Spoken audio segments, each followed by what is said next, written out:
Happy Monday out there, Jeromes, in quarantine landia. This is what week is this? Is this the third week or the second week of doing live streams? It's not the fourth week, is it? It really doesn't matter. But anyways, thank you very much for hanging out, coming along. If everyone is watching live, let us know where you're watching from in the live chat. We'll give a couple of shout outs here a little bit later on in the show. It's good times. Got hot coffee. It's so it snowed like 8 inches around Minnesota yesterday. Just phenomenal. And the great part about it was that it was 64 and sunny on Saturday, so we got that going for us, which is nice.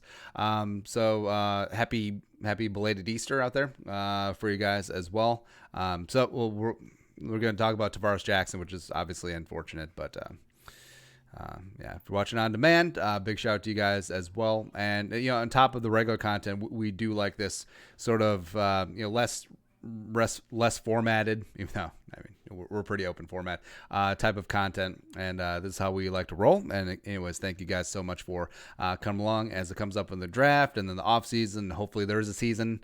One time, go F yourself, Rona. So let's do that up. So starting off with Tarvaris Jackson. So really unfortunate. If you're just hearing the news now, apparently T-Jack died single car accident on Sunday evening in his home state of Alabama. And man, 36 years old, and just really, really unfortunate. And if you're too young to remember T-Jack, 2006 second round pick of the Vikings out of Alabama State, formerly at the University of Arkansas, was Brad Childress' project for a number of years. Just didn't really quite work out. Stepped aside when Brett Favre came in 2009 and was a backup, and was phenomenal. Just really a team first guy, just a good dude. And then eventually ended up in Seattle. He was actually the starter for Seattle. Let's bring this up. Yeah, he was the starter for Seattle in 2011, going 7-7. That was before he spent a year, 2012, in Buffalo. 2012 was the year that the Seahawks picked up Russell Wilson. Then he came back to Seattle, and he was Russ's backup, won a Super Bowl there. He was the coin toss king. Like, he was literally undefeated.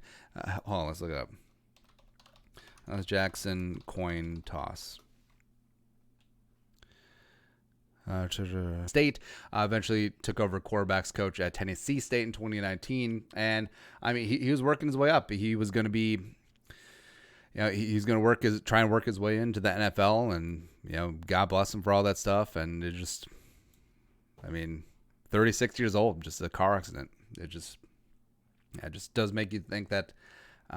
Things like this do make you realize that life is really short and precious, and yeah, I fully understand. People pass away every day. Why is T-Jack so special? Well, sometimes it does take someone that is more in the public eye that it does really hit close to home. It's sort of like with the coronavirus thing, where like, oh well, who cares about celebrities getting all this stuff? Celebrities get all the tests and whatnot, but sometimes it does take. Oh hey, is this jabroni from your favorite show to really hammer home through your thick skull that these things are important. And just T-Jack passing away here, it just really is a stark reminder that life is extremely short. Let's make the most of it while we're here, and because you just never know. A couple shout outs. So John Schwartz, Skull from Virginia. Virginia is for lovers. Rule Route 4. What up from Atlanta, Georgia? The ATL. So when we did the critiques of the Falcons' new uniforms, and we were like, the ATL looks stupid. Just like the font ATL across the front. Like, people got so mad. It's like, you don't understand what ATL means for the people in Atlanta. I get it. It's like the acronym. It's like the nickname. Cool. MSP. Great. Awesome. CGM Paris, Skull from Madison, Wisconsin, deep in enemy territory. I'm trying to think, which city do I hate more, Green Bay or Madison? Actually, well, it's got to be Green Bay because there's nothing to do in Green Bay. Madison, even though I hate their school, respect. It is an amazingly fun party town, especially if you're young. There you go. Aklin 14, Skull from Denmark. Shout out across the pond. Honolulu Western, Rochester, New York. What is up? Darius Martin, Skull from Washington State. Husky 15, Skull from Minneapolis, the greatest city in the history of mankind.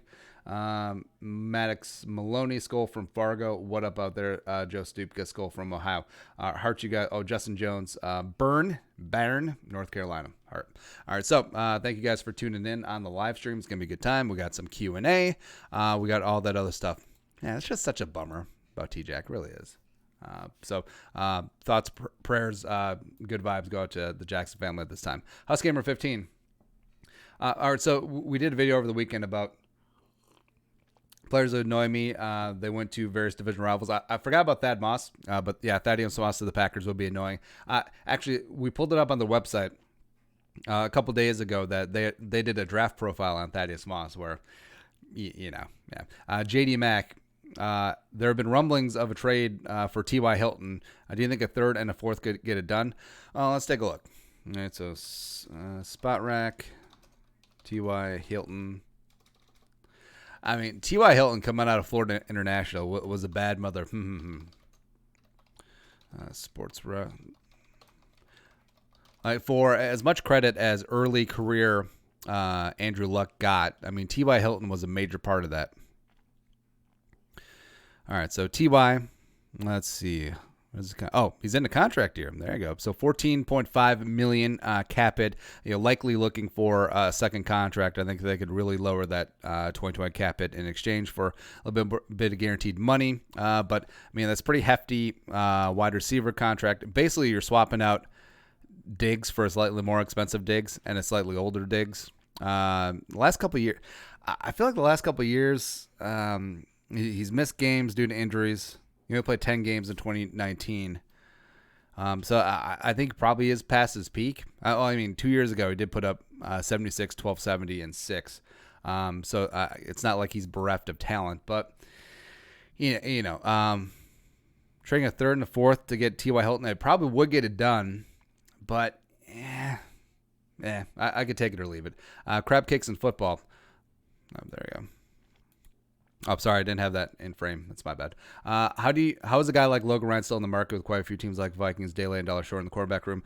We pointed this out in in one of the videos where Logan Ryan, since he was on an expiring contract with the Titans, he signed a 3-year free agent deal there 3 years ago, that it would greatly affect the compensatory picks. As we get a little buffering, would affect the compensatory picks because he is a free agent coming in. He would count against the Vikings, and he is likely looking at some, not big money, but some decent money, like $3, $4, $5 million a year. So I think that's why a lot of teams are pausing on free agents like that would count against them in compensatory picks if they are aligned to get some 2021 love. And now that window expires usually about a week after the draft. I'm not exactly sure what specific day it is this year, but I think after the draft, after that window closes, you're going to see guys like Logan Ryan getting inked up. Next up is Gamer 15. Mims to the Packers would be tough for him considering he's a Vikings fan. Mims or Brandon Ayuk. I would take Ayuk, but I fully understand and fully am in on your betting on the potential of Denzel Mims' physical skills. The hands do worry me. The route running does worry me as well.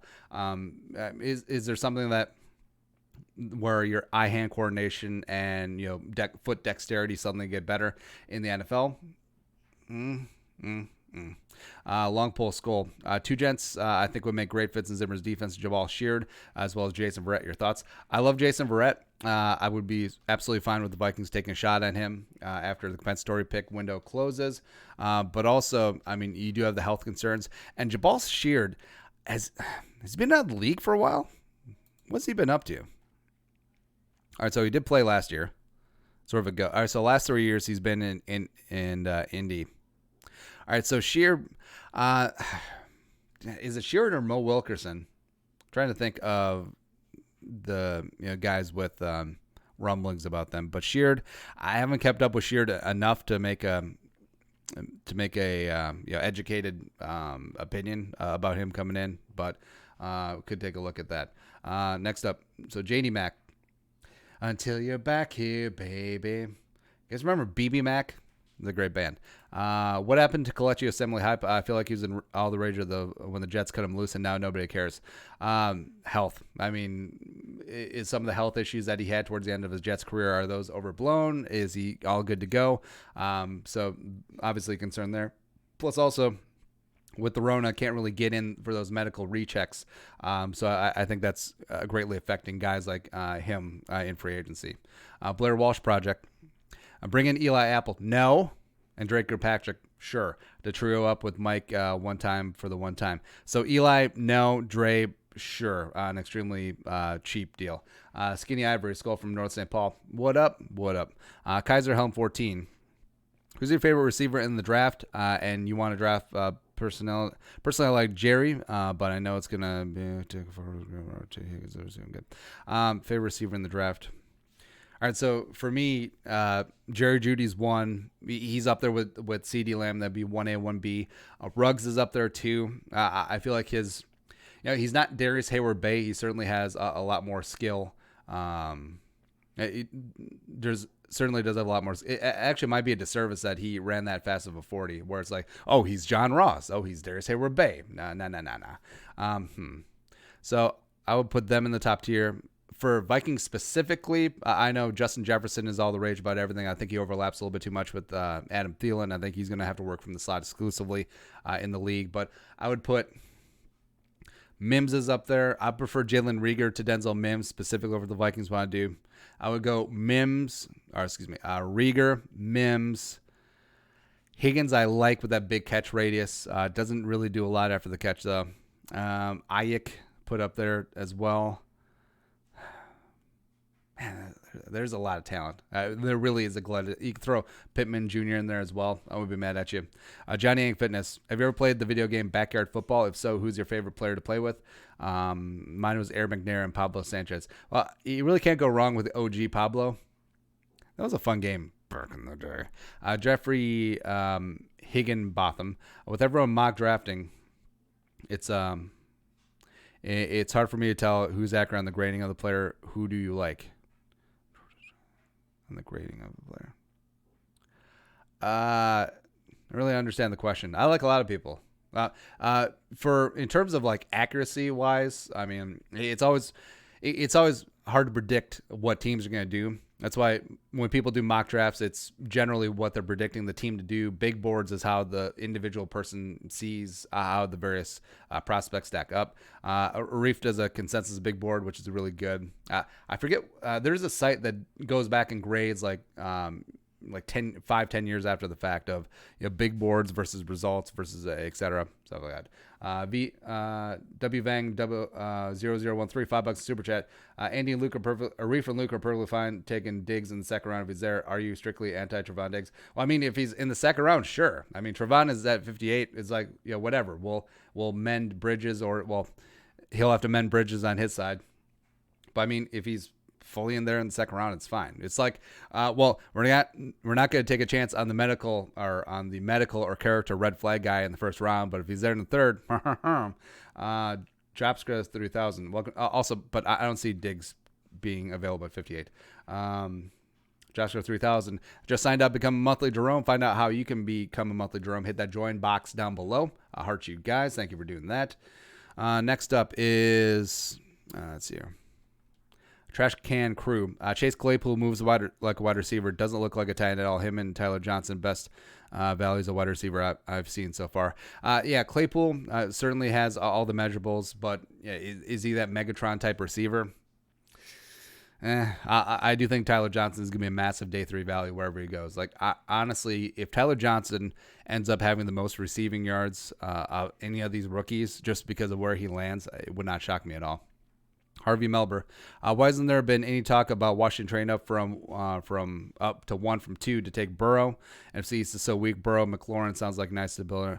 I mean, I wouldn't necessarily be shocked. Or if Washington stays pat at 2 and does take a quarterback. I mean, you saw it happen with Arizona last year, where they took Kyler at 1, supplanting Josh Rosen, who they traded up into the top 10 to get the year before. And that was with the same regime, by the way. I mean, different head coach, sure, but same GM, Steve Keim. So now that Washington has completely washed everyone out. Bruce Allen is gone. Daniel Snyder remains, but also you got Ron Rivera in there. I mean, I don't think it's being talked about enough. I mean, I think everyone thinks that, Haskins. But, if you threw Haskins in this quarterback group, I would put him behind Burrow, behind Tua, probably ahead of Herbert and Love, somewhere in there. And so if a team, frankly, wants a young quarterback on his rookie deal, I mean, call up Washington. They may be open to deal, especially since they don't have a second-round pick. Let's hear. Toby Larone, Tyler Johnson of the Packers, that would hurt. Thad Moss of the Bears, that would suck. Antoine Winfield Jr. To the Lions, yeah, that would all suck. Which would annoy you more? Probably Tyler Johnson of the Packers. Mainly just everyone with the Packers. Not so much that I have a huge love for Tyler Johnson, even though he is a gopher, even though Minneapolis North is #one of us. Just anyone go to the Packers would really annoy me. So next up, Eric Normal. Name one Vikings fan, TCU. One name Vikings fan, TCU, Jalen Reagor. Enough said, mic drop. I mean, I'm really in love with Jalen Reagor. I would absolutely love him for the Vikings at 22-25. I think at that stage of the draft, he would come in and be exactly what the Vikings need to try and replicate and replace the production of Stephon Diggs. Absa Abdi. A lot of people are talking about trading Harris. What is an under-the-radar Viking that you could see getting traded? I guess, is Riley Reif under the radar? Guess I'll put him out there. I guess guys like Jaleel Johnson, guy like Jalen Holmes, who hasn't really worked out. Vikings potentially making a change up front. I mean, could they be on the block? Sure. I mean, just in terms of, like, pretty sure Jaleel Johnson was a 4th-round pick, right? Because I know that Jalen was. So, there you go. Because I had high hopes for Jaleel coming in. Yeah, 4th round, 2017. I had high hopes for Jaleel coming in because I thought he had quite a bit of wiggle because he had like double-digit sacks his final year at Iowa. I was like, all right, so he's going to be a 3-tech. He's going to be nose tackle. Vikings didn't really decide, and then they sort of made him both. And they were just, oh, hey, instead of focusing him on one position, let's turn him into another – Shamar Stephen, because that would be great. All right, so this is the draft that the Vikings didn't have first rounder because of Sam Bradford, but Dalvin's the first pick off the board, 41. And then Elfline, yeah, great, cool, awesome, yeah, great, awesome. Then Jaleel Johnson, there you go. Vikings ended up with the most picks in this draft somehow, some way. Oh, because they had 4 7th-rounders. Yeah, Tocho, Elijah Lee. Ooh, Fadi. There's my guy. Damn straight. There you go. All right, so next up is, let's see here. Zach Ballas, video idea. Do a mock draft video where every pick based on need, BPA, and whoever's name sounds better with Jerome Ezekiel in it. Jalen, Jerome, Ezekiel, Reagor. That sounds pretty good. Not going to lie. Zach, Jerome, Ezekiel, Moss. By the way, all right, so we did the video on this. It came out today. I'm fully in on drafting a running back in the mid-rounds. To put leverage on Dalvin Cook. I'm a holdout. Cool, we have Zach Moss. Or I want a long-term extension, $12 million a year. Cool, here's Zach Moss. Or Clyde Edwards-Helaire. Plus, I mean, the Vikings are fully all in. I mean, if Dalvin gets dinged up, I mean, we're talking about not even just like missing games, but like being dinged up, not being 100% and still playing. I mean, that's putting all your eggs in one basket. Yeah, you're run first team, even though you got Kirk Cousins making $30+ million a year. But other than that, I have no problem. Jokester 3000, $10 on Super Chat. Hi, watch you daily, love your vids, man. What's your opinion on Vikings playing Rivers, Breeze, Wilson, Rodgers, and Brady all away this year? It sounds like a damn tough away schedule. Well, not really. I mean, the Saints obviously don't scare you. Vikings got it done on the road against Saints. I mean, Wilson, I think eventually you've just had enough experience at Seattle. It's probably going to be the Monday night game too. That eventually things got to change. Rodgers is whatever.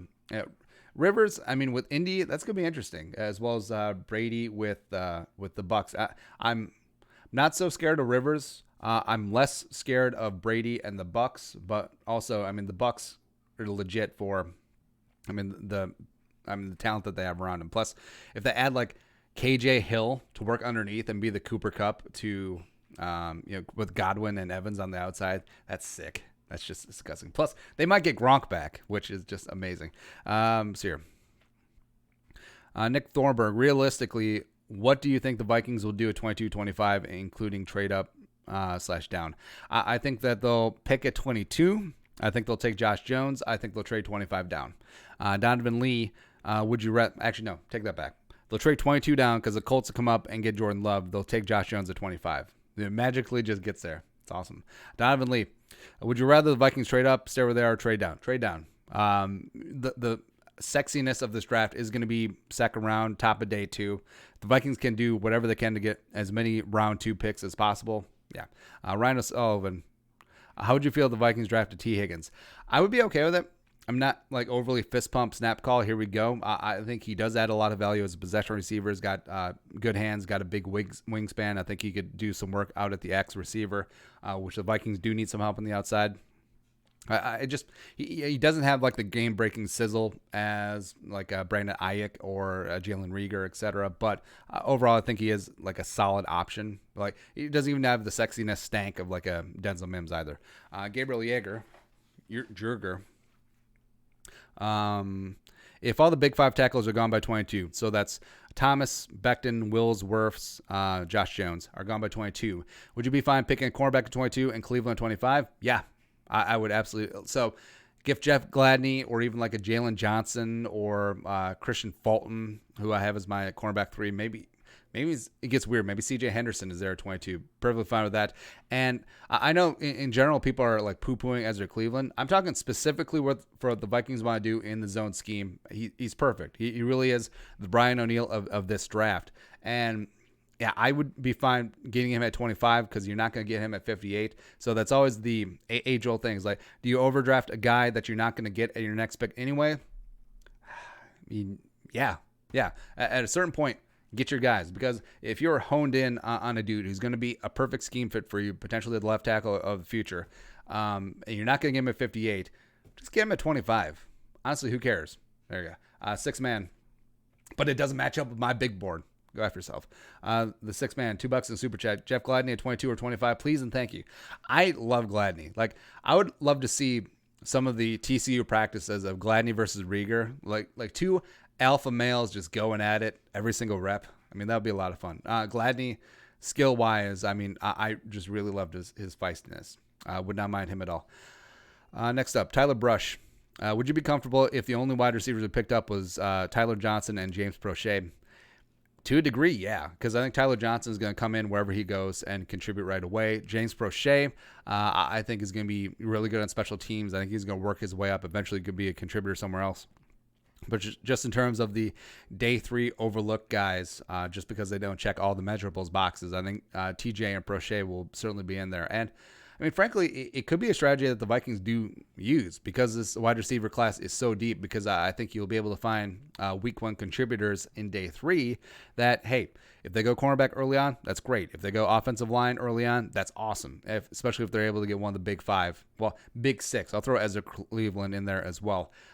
Plus, if they want to double back in the mid rounds, say 3rd round, that's where the interior offensive line meat is in this draft. That's great. If they go BPA, whether it be D-line, whether it be, say, like Jordan Elliott or Clavon Chason is suddenly there. That's awesome. Or, by the way, safety.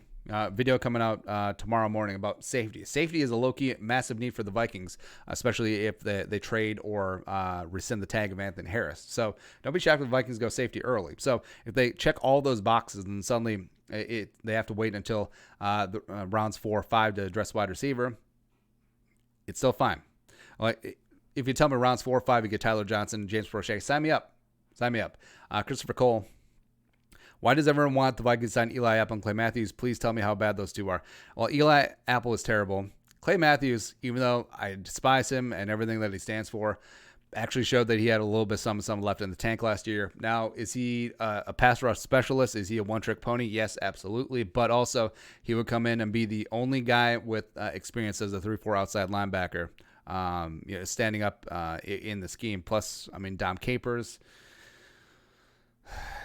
it does make a little bit of sense, but also I'm not like ecstatic about it. Torrey Hansen probably won't happen, but if Jedrick Wills Jr., C.J. Henderson, Jerry Judy were all available at 22, who you taking? Oh, this one hurts.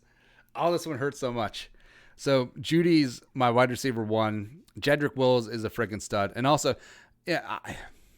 So what bugs me is when people talk in absolutes, right? So Jedrick Wills was a right tackle at Alabama for a number of years. Phenomenal, right? Obviously wasn't given rid of the left side because of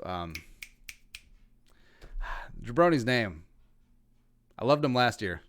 Went to the Bengals. Torrell Abram. Oh, Jonah. Yeah, Jonah Williams. So obviously Jedrick Wills wasn't flipping over to the left side. They kept him there because that's Tua's blind side. Tua being a left-handed quarterback, the right tackle is going to be the blind side. So Jedrick Wills, I think, has all the skills in the world, could become a great NFL left tackle. But everyone and their mom who doesn't do a lot of work is like, hey, he only plays right tackle. He's a right tackle. Then Saban comes out, well, yeah, he could play left tackle.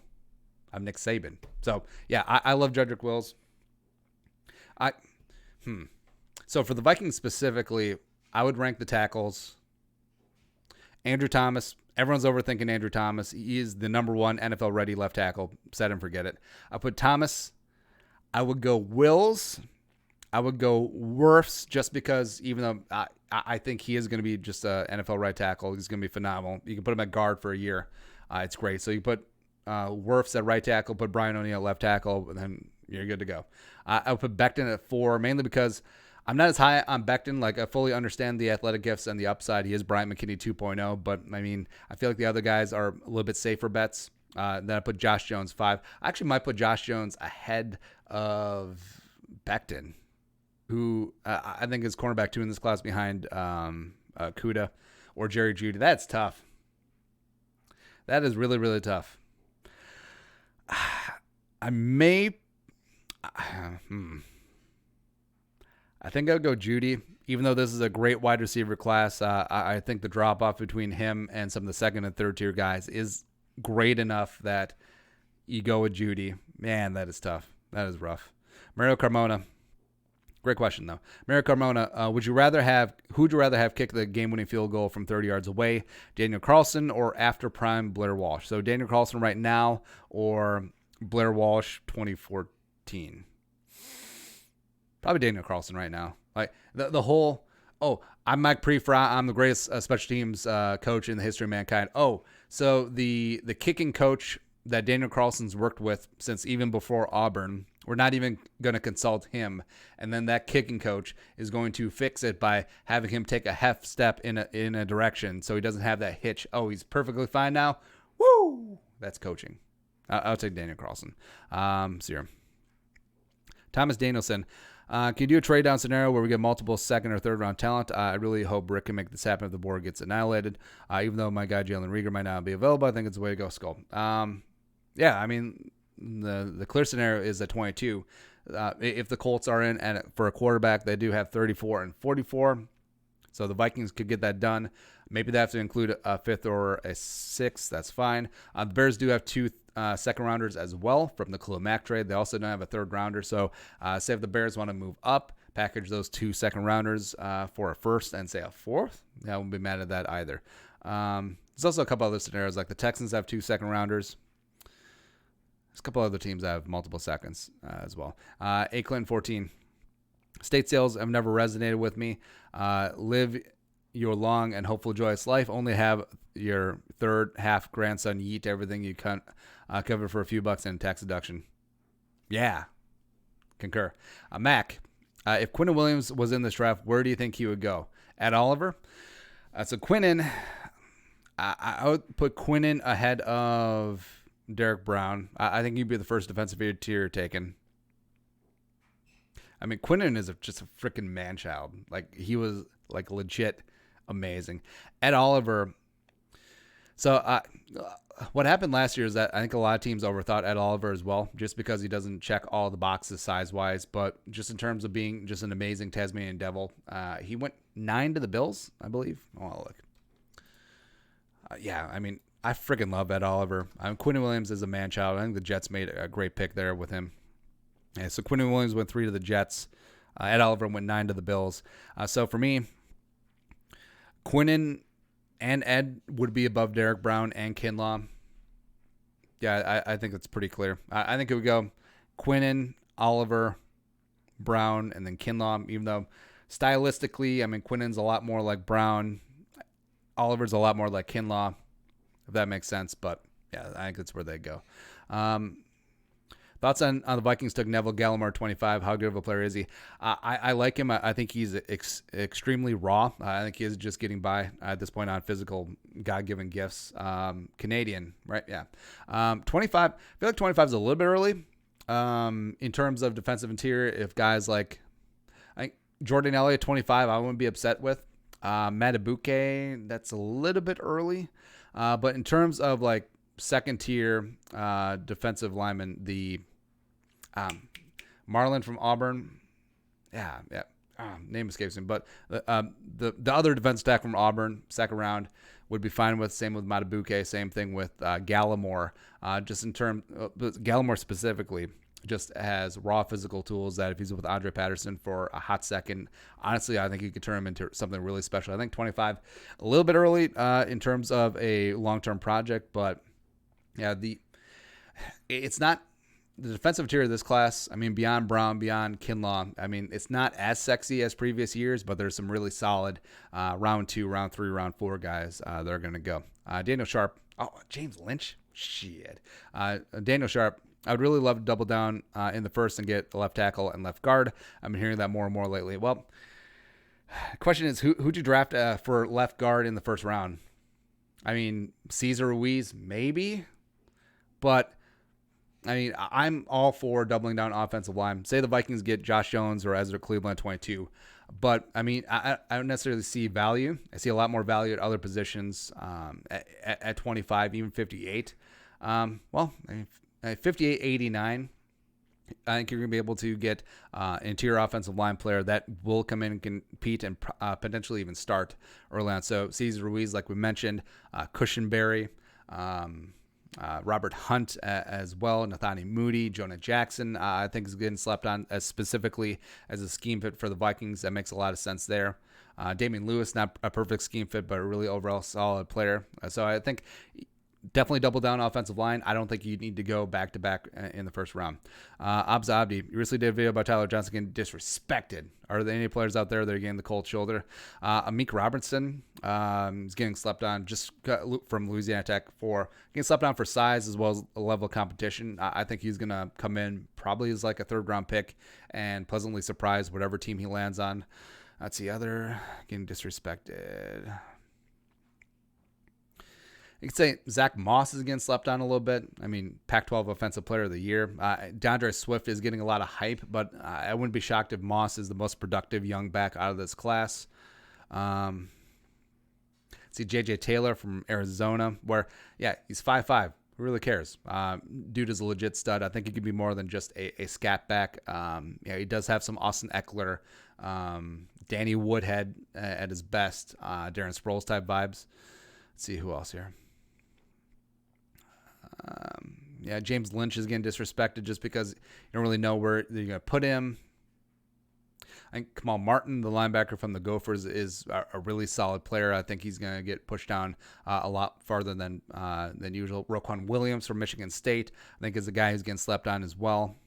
Ashton Davis, just because of the medical rechecks, like he's probably going to be the biggest victim of this draft in terms of the Rona, just because all of his medical stuff is, if he was able to get checked in with team doctors, I think he could be a second round pick. He may fall to third. Like, it wouldn't shock me if Kyle Duggar and Jeremy Chin go before Ashton Davis, which would actually be pretty shocking. But I mean, that is what it is when you can't medically recheck a dude.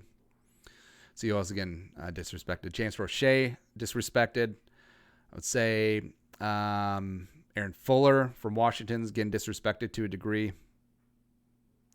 It's a quarterback. Yeah, Mason. I like Mason fine. I like Tyler Huntley. They're not getting the time of day just because, I mean, size-wise, they don't really mesh up.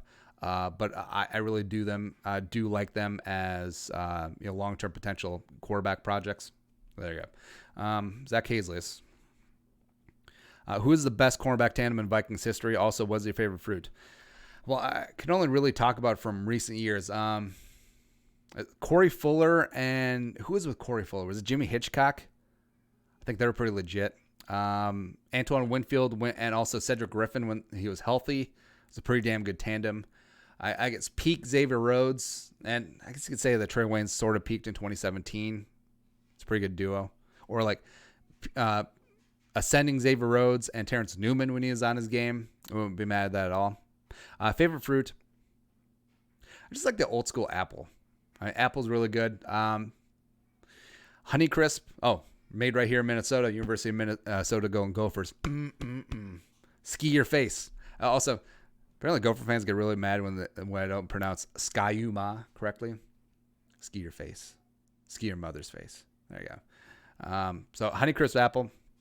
Fuji apple is really good. Oh, Jazz apple, amazing. Pizzazz apple, where it's like not overly sweet, but also I think the key with the apple, you want the crisp and you want the tartness go along with the subtle sweetness. Phenomenal. I know that people don't like them, but I am a little bit partial to Red Delicious apples because I grew up with a Red Delicious tree in my backyard that me and my grandpa planted. It was really awesome. We had a Red Delicious and we had a Honeycrisp tree. Yeah, studs. So here. Spartan apple, because we went apple picking with the girl last fall. Spartan apples, ooh, I have no idea where they're from, but they're really, really good too. So there you go. Apples. How do you like them apples? Also, hey, let's give a shout out. Also, let us know where you're watching from. We'll give a second round of shout outs now that we got about 200 people in the live chat. We'll do that up. Let's see here. Abza Abdi, who is worth a first round pick if you wanted to trade it for a player, excluding draft? So a player that you wanted to take and then auction off. I mean, I guess Kyle Love would make sense. Justin Herbert if you fell. Maybe Gross Matos or Clavon Chason or Epinesa, since this is not a great edge class. If you want to take him and then auction him off in between day 1, day 2. It's really kind of about it. Jeffrey Higbotham. Also, my friend, what's a good Minnesota beer? Trying from Oklahoma. I suggest DNR, which means do not resuscitate. Awesome shout out to the Boomer Sooner State. Unless he's an Oklahoma State fan, then I just greatly offended him. Minnesota beer, I would say Indeed's phenomenal. Grain Belt, if you want to go like OG Minnesota, it's really good too. Let's see here. Castle Danger, pretty much anything Castle Danger is phenomenal. I'm trying to think. Shouts to some other local breweries. I do have a list. I should just look that up. All right. Let's look it up. Minneapolis breweries. Oh, Fulton. There you go. Fulton's phenomenal. Modest. I mean, they're all just really, really good. Oh, Dangerous Man. Dangerous Man had one where it was like a chocolate coconut stout or like a coconut stout. I don't even know if they still do it, but it is amazing. Dayblock is really good. Bald Man, which is down in South Metro Egan, is really, really, really good as well. Sisyphus, man. Oh, Lakes and Legends. Lake Monster. Yeah, get that one up. It's a really good like summertime warm weather sipper. Oh, Fair State. The Raspberry Fair State. It's really good. Where again, I don't know like specific names of beers. I'm just like, hey, that one from this place. It's always really good. Oh, Surly, of course, is like the gold standard. If you're able to get out to Surly, the food's phenomenal as well. Get out there. Surly Hell, as well as I don't know if they still do Todd the Axeman, but that was really good as well. Yeah, so there you go. Some Minnesota beers, haphazardly spouted out of my mouth because that's that's how we talk about things. All right, so next up is David Bryant. Let's say Josh Jones, Jalen Rieger, Jeff Gladney, and Epinenza Gross Matos are available at 22. Who do you realistically take the Vikings taking? Well, let's say at 22-25, all 5 of those names are going to be there. I would say Josh Jones, Jalen Rieger would be my picks for amongst those guys. Pretty damn amazing there. All right, so a couple of shout-outs. We got James Corvo from Boston, Massachusetts. How do you like them apples? What's going on? Logan DeGraff, Rapone, California. Shout out to Cali. Let's see here. Kai Baldrini. Shout out from Rio de Janeiro, Brazil. Heart you guys. Elliot Watson from Scotland. What's going on? Brandon Lopez Skull from NC Trucking through Southeastern Storms. There you go. Jabrisky. Shout out Trempealeau, Wisconsin. So I went to college in Winona, and there are many times that we would cross the river and just go out and win the day. Actually, Trempealeau, I gotta look that up now.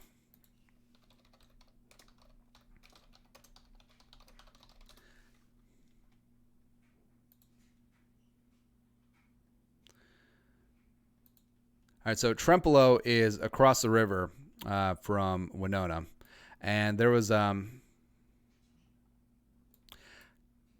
Trempealeau, Wisconsin liquor store, because I'm pretty sure it was Trempealeau. Because for some reason, when we were underage, we couldn't just get someone who's 21 years old to just go down to a normal liquor store and buy us liquor. We had to go to either Trempealeau or Fountain City and go all the way that far just to go to a liquor store. I don't know why. I don't remember why. But yeah. Oh, Trempealeau. Oh, by the way. God, what's that? All right. So what's the restaurant in Trempealeau that was really good? Trempealeau, Wisconsin. Because there was a shout out. There was a supper house in Trempealeau. It was right on the water. I want to say it's like Michael's or something. Oh, Sullivan's. There you go. Nailed it. Are they closed for good, or are they just closed because of the Rona? Or are they closed because it's noon? All right, yeah, Trempealeau Supper Club. Shout out to them. Phenomenal place. That is all. I don't know what we accomplished there, but whatever. Let's see here. Justin Watron, Ezra Cleveland, Jalen Rieger, or Josh Jones and Denzel Mims. Cleveland or Rieger, although it's pretty close. Fully understand why. Oh, I was doing shout outs. Let's see, Tarvaris Jackson. There we go. All right, so we got someone spamming the live chat. There we go. There you go. Put on timeout. There you go. Eventually we'll get a moderator for the live chat. So if anyone wants to volunteer, producer Allie FTW at gmail.com. I think it's the email. So send that in. Next up is Nasrata G. Would you go quality or quantity in this draft? Turn your picks into 5 or 6 top tier talent, or use them all up swinging for a sleeper? I think you can do both in this draft. I mean, 2 first rounders, 5 in the top 105. You have the ability and flexibility to potentially move down, get some more day 2 picks. So I don't think you have to necessarily go one way or the other in this draft. Do you believe it's more likely than not that Everson comes back? I would say it's like 65% that Everson resigns after the draft. Really do. Kyle Rippentrop. What do you think of safety Brandon Jones out of Texas? Haven't done enough research on him. What is better for the Vikings now, a 4-3, a 3-4, multiple in terms of personnel and sub-packages? Well, you'll find this when teams flip between a 4-3 and a 3-4, that there's usually a 1 or 2 transition years. I think the Vikings are potentially heading into that. So I think using a multiple front, and also in terms of also Loki, the Vikings used a lot of 3-man like nickel and dime looks last year. If you go back and look at that, so I think it was also they were sort of transitioning last year as well. So I think Zimmer had an eye on that just in terms of what he had on hand, and also in terms of what talent was potentially in the pipeline. I think that's one of the big reasons why they picked up the corpse of Dom Capers as well. Russell Mims, $5 a super chat. Who do you think will be the biggest bust of this draft? Trucking and Cali. Well, shout out to you, Russell. Shout out to also Preacher Paul. Hauling it all. Keeping store shelves stocked. There we go. Biggest busts this year's draft. I think it could be Burrow. I really do. Was Burrow really a product of the Joe Brady system last year at LSU? Certainly possible. I mean, you do have a redshirt senior coming in. He's a little bit longer in the tooth. One good year of big time production is going to go one, so he's obviously going to be under a lot more scrutiny than other picks. Yeah, I think it could be Joe Burrow this year. I think like safe picks. I think Andrew Thomas is a safe pick. I think Chase Young is a safe pick. I think Derek Brown is a safe pick. I think Okuda is a super safe pick. I think Isaiah Simmons, even though you don't really know where he's going to play, I think he's overall a relatively safe pick. But yeah, I think Burrow probably has the biggest bust factor here. Let's see here. Stanley Maros. Who are your top 5 most hated players still active? Well, does Chase Clay Matthews count? Yeah. So I would say Clay Matthews. Ndamukong Suh, Aaron Rodgers. Actually, wait, I don't hate Ndamukong Suh. I just don't like that he's dirty. But also, I respect that he just straight up is like, I'm only about this for the money. Also, his cameo, frequent cameos in Ballers was pretty good, where he just plays himself. Oh, by the way, the show Ballers, T Sizzle has a sex scene. It's a little disturbing. Go look that up. But Sear, most hated. It's not so much I hate them. It's just I just like to troll them. So Mitchell Trubisky Ponder is up there. Let's see here. Who do I actively hate? I don't really actively hate anyone, I guess, per se, except for Clay Matthews and Aaron Rodgers. So there you go. Brian Yaz. Ember's New Groove. Who you got? Kronk or Cusco? Kronk. Team Kronk all the way. Gronkenstein. Steve Patton. On the topic of breweries, you should check out Lakeville Brewing Company once we can leave our houses again. Newish, but finally got their beers down. Yeah, we actually try it. So Lakeville Brewing, it's right next to Angry Inch, I believe. And we've been to both. Shout out South Metro. They're really actually we have an Angry Inch growler up there, but I don't really feel like getting it down. But yeah, it's a good place. It's got good food as well. It's always packed, which is always a good sign. Oh, Lakeview Brewing. They just got crowlers, which are cans. So like 32 or 40 ounce cans. It's a really good place. Kaiserhelm 14. Do you think that Tua will be good in Detroit? I've been hearing this a lot from Stephen A. Smith and Max. Well, if it's from them, it's probably not true then. But I actually think that he could. They need a new GM and they need a new coaching staff. So the GM who's going to draft Tua, they need to just clear out everyone. And I think Tua has a chance. I think he is that good. Alexander Garcia, better in NFL, Rashad Bateman or Tyler Johnson? That's a good question. TJ is going to be legit. I actually think Bateman does have a chance to be a day 1, day 2 pick.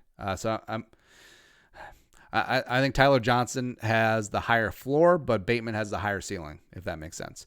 Nick Doroff, who would be the first kicker to be drafted? It's probably that Jabronia from Georgia. The name escapes me, but he'll probably go late day 3, somewhere in there.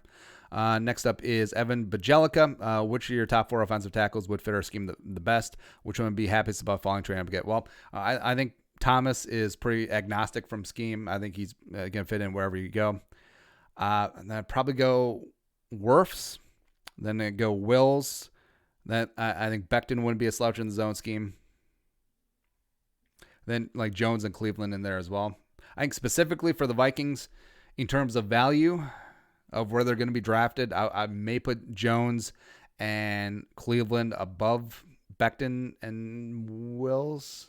It's close. It really is close. But honestly, if the Vikings come away with any of the top 6, big 6, or even Austin Jackson, so I guess big 7, I wouldn't be upset. Which one would be happiest about falling? I would be happiest about Andrew Thomas, because I still think that everyone's just like completely overthinking it. Don't overthink it. Preacher Paul, Holland et al. Keep up the content. Love and showing. Love you, man. Thanks for coming along. Henrik Byerlev, who see the purple check mark, is a monthly or platinum. Jerome, find out how you can support the channel. Hit that join box down below. A couple bucks a month. There you go. Do you think we'll end up keeping 22 and 25 or go BPA? Do you think Pats would ever tank for Trevor, or does Bill have too much pride for that? Keep it and go BPA. Yeah, I think it's certainly possible to go BPA. Say Jordan Elliott or Grant Delpit even. It'd be kind of weird, but yeah. Pats would ever tank for. I think Belichick. So the Patriots have not had a losing season since they won the Super Bowl in 2001. Like the worst season that they've had since then is 9-7. I think they went 5-11 in 2000. But I think Belichick can see the forest through the trees that without Brady, they are in cap hell. They need to get shed a little bit of cap money and move into 2021. I think that he would be fine having 1 year where they just have a ton of young players. They develop them, break it down, make sure that they learn the Patriot way, and just build it back up around Trevor Lawrence. I don't think that he is above that. I really don't. And would it shock me if they trade 23 for a future first round pick so that they for sure have the ammo to get Trevor Lawrence or Justin Fields or whoever? Nah, I don't think that he is above that. So I think he would intentionally crater the team for a 2-14 season and just build up from that. Where it'd be a lot like the Dolphins, where the Dolphins weren't atrocious team last year. Like, they were extremely feisty. I think Brian Flores has a clear vision. I think he is a great leader of men. I think that they have a direction that they want to head to, and I think they have a roster full of young talent that believes. And if the Patriots go down that road, it wouldn't shock me at all. All right, so next up, Seth V. Herman. Shouldn't we be going all in this year since we are up against the cap and start rebuilding the next couple of years if it doesn't work? Yeah. We should try instead of maintaining mediocrity. Well, I think they are going for it. I do not think this is a rebuild. I think this is a reload. But also, I mean, shedding dead weight like Xavier Rhodes, Trey Waynes to a degree, I don't think that's necessarily a loss. Plus, I mean, Mack, Curse, Sendejo. I mean, Linval was past his prime. I mean, I don't necessarily think that precludes them from going all in. Just because you hold on to a bunch of older players doesn't mean you're necessarily shoving all in, right? Salvador Estrada. Favorite all-time Vikings memory you had in person? Well, when my dad was still alive, he and I would always go to the Vikings-Packers home game. So here at the Metrodome. I guess a good memory was the last year that we went before he got too sick to go was the game where Brett Favre broke the all-time touchdowns list, where Favre, still a Packer, jabroni, and he threw a touchdown. I think it was to Greg Jennings. So again, it was a terrible moment, but it was memorable because it was with my dad. It was the last game that we actually went to together, as well as, I mean, Brett Favre, where it's not so much I hate his smugness like Aaron Rodgers, where I disliked it because he was a Packers fan, but also respected the way he played the game, and it was awesome when he came to be a Viking for a year. Yes, I don't count 2010, so I guess that'd be it. Yeah, because I'm the only person who was not at the Minneapolis Miracle game. Yeah, it's weird that a crowd of 66,000 suddenly became 2 million. It's like, I was there, man. I was there. Shoot. It's here. Jack Rose. Thoughts on Essang Bassi, nickel from Wake Forest. I have not done a ton of work on him, so don't really have an opinion one way or the other. Richard Wilson, thanks again for doing the daily live stream during the CV19. Do you think it will be easier for Rick Spielman to make picks without Zim being in the same room? I actually think it is.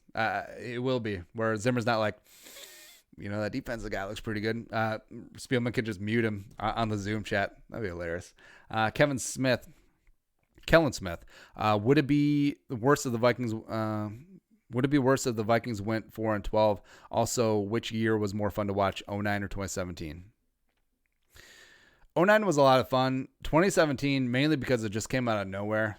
Just an unexpected magic carpet ride. Like, the Vikings were expected to be good in 2009, not so much 2017, especially after Bradford got hurt. So I guess just purely fun-wise, 2017, sure. Would it be a worse thing if they went 4-12? Probably not. But also, I think that they would trade Kirk Cousins. Jeff H., whose draft board do you trust the most? I don't trust anyone per se. Daniel Jeremiah, I do have a lot of respect for him. I trust any composite board, like CBS composite board. Reef does a great composite big board every year from some of the big names. So I think like 2 heads are better than 1, 20 heads are better than 2. That makes sense. Matt Fischels, Rudy in a 4th rounder for T.Y. Hilton. I mean, maybe. Yeah. T-Rag, who are your top 5 NFL players of all time? All right. So Randy Moss, Barry Sanders, John Randall. Obviously, there's a biased list, but I don't care.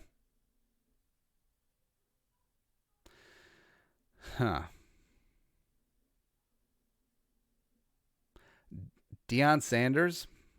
Yeah, I said it. As well as, I put Dan Marino up there. I put Favre Marino up there just in terms of, like, if I'm not watching my team, I just want sheer enjoyment. And like Dan Marino still, I mean, he threw for 5,000 yards before quarterbacks were thrown for 4,000 yards. Like, his release and big arm and also inability to movedness was just amazing. Like, go back and look at some Pitt Dan Marino clips, just mind-boggling. As well as, I mean, the way that Brett Favre just played it with reckless abandon, just having fun all the time, that was phenomenal. I would have to think. I put Jared Allen up there. I would put Chris Dolman, when he was good back in the day, was phenomenal. Aaron Donald, I'd toss up there as well. Guys like Dexter Manley or Charles Mann. Oh, Charles Haley, I put up there too. Oh, and begrudgingly, a guy like Brian Urlacher, I put up there as well. Yeah. That's more than 5. Whatever. Also, if a guy like Herbert or Tua someone miraculous fell to 22 in the draft, you got to take him right. Tua, yes. Herbert, I can kind of take or leave Herbert, to be honest. Brett Vuvuzelas. Would you be okay with us trading up to get Lamb or Judy or Ruggs? Yes for Judy and Lamb, probably not for Ruggs. Salvador Estrada, greatest football movie of all time. Well, Varsity Blues or Any Given Sunday. Toss up between the two. Completely different stylistically. Lastly, Brett Vuvuzelas. Who's the team you hate most in the NFL? Why do you hate them? Packers, Saints, And also, because I don't really hate any other team. Seattle's kind of annoying. Cowboys are whatever. I respect the Patriots. I don't hate them. Falcons, I don't really hate the Falcons, mainly because the 98 title game was more the Vikings beat themselves as opposed to the Falcons doing anything. But yeah, F the Saints straight in the face forever. And also the Packers. Also, I don't mind the Bears. I don't really care. It's like whatever with the Lions as well. Like it isn't full on hatred. Like the Bears, for a lot of reasons, are sort of like the Vikings. Like minus the 85 Super Bowl run, which is great. I mean, you had a legendary great defense for a number of years. Vikings with the Purple Peoplers, Bears with the 85 Bears. Had quarterback struggles for time immemorial, where it's like the air. Oh, this is also a funny list. All right, so Wiki Bears starting. Where if you do this for the Vikings, it's a hilarious list. But I mean, for the Bears, before they got Cutler, was a hilariously bad list as well. All right, so here we go.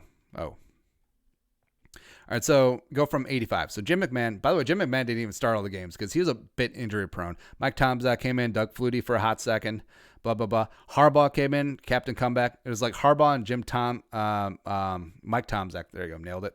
Switch it back and forth. Steve Walsh for a hot second. And then, Eric Kramer, Dave Craig. Then they drafted Rick Meyer. They brought in Rick Meyer from Seattle. They're like, he's going to be the guy. Steve Stenstrom. Moses Moreno, the pride of Colorado State, baby. Let's go. Stupid face Cade McNown from UCLA. In terms of draft busts, in terms of like the Bears swinging and missing on quarterbacks, like Cade McNown is definitely up there. 12 overall. Maybe that's just a cursed spot for quarterbacks. Or Cordell Stewart. Then they got sexy Rexy Grossman. I remember Henry Burris coming in, the pride of Temple. He was like a CFL Henry Burris is like the greatest quarterback in CFL history, by the way. Go look that up. Grossman, 22 overall. Just the Bears went to the Super Bowl with Rex Grossman. I mean, how disgusting is that? Kyle Orton, Captain Neckbeard, came in. Was he drafted by the Bears? Yeah, 4th round pick by the Bears in 106. Coming out of Purdue. It's like, Purdue, they must be good. Drew Brees came from Purdue. There you go. Then Cutler, Caleb Haney, the corpse of Jason Campbell, corpse of Josh McCown, corpse of Todd Collins. Jimmy Clausen was terrible. Yeah. Glennon and Trubisky. Yeah. So, long story short, Bears, whatever. All right, so that's Q&A. Just wrapping up the hour. I guess no mock draft today, but hey, thank you guys for tuning into the live stream. It's really fun to do it. We'll be back tomorrow, 11 a.m. Central Time. Do this every damn weekday. There you go. And yeah, it's almost draft time. We'll do this up all the way to the draft. We'll live stream during the first part of the draft. We'll do something. We'll figure it out. But thanks again for coming on in. Live chat, you are the best. As well as if you're watching on demand, shout out to you guys as well. If you want to support the work, support the channel, hit that join box down below. Find out how you can support the work and become a monthly or platinum Jerome. But we're out of here. See you tomorrow. Skull, production value. And freeze.